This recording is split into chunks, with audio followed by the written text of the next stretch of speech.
Hey guys, welcome to Recon Boot. I'm Basil. This is an HTC Desire 500.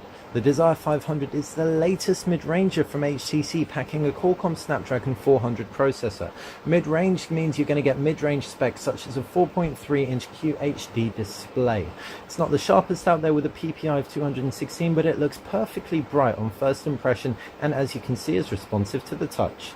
On the face, you've got two capacitive buttons below the display, a front-facing camera, and up at the top you've got a 3.5mm jack and a power button.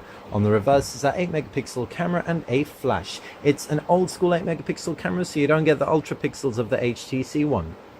If we're taking the back cover off, we can see the whole of the back envelops the body of the phone very, very protectively.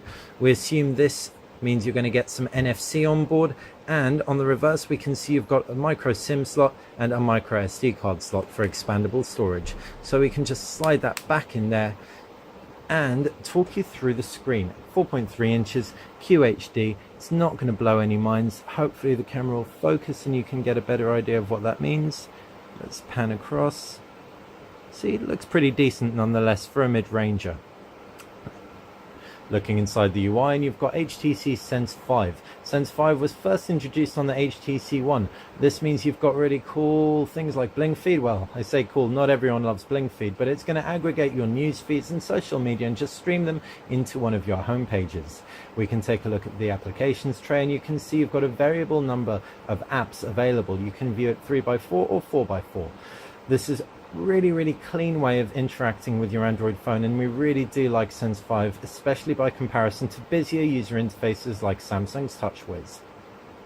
Sense 5 also packs ImageSense, HTC's take on camera interfaces. You haven't got HTC Zoe on board, so you can't record that burst mode plus a video clip. But what you can do is you can do video highlights, so any videos or photos that we take can be aggregated into a single clip coupled with music and a very elegant filter.